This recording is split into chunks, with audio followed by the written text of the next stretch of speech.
మన దేశంలో కొంతమంది మతోన్మాదులు ఉగ్రవాదులను స్వాతంత్ర సమరయోధులుగా భావిస్తారు.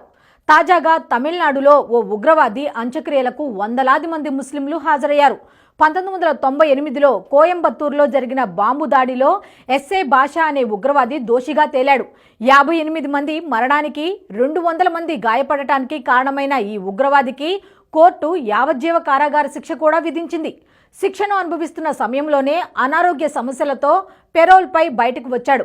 అయితే చికిత్స పొందుతూనే కోయంబత్తూరులోని ఓ ప్రైవేటు ఆసుపత్రిలో మృతి చెందాడు. అయితే భాషా అంత్యక్రియలకు వందలాది మంది హాజరయ్యారు. ఇలాంటి ఘటనలు గతంలోనూ చోటు చేసుకున్నాయి.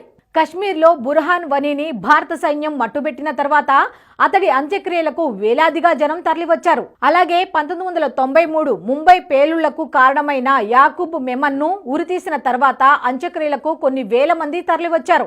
ఇక పార్లమెంటుపై దాడి ఘటనలో మాస్టర్ మైండ్ అఫ్జల్ గురును ఇప్పటికీ పొగిడేవారు మన దేశంలో చాలా మందే ఉన్నారు. హర్ఘర్ సే అఫ్జల్ గురు నిఖలేంగే అనే నినాదాలు మన యూనివర్సిటీలో ప్రతిధ్వనిస్తున్నాయి.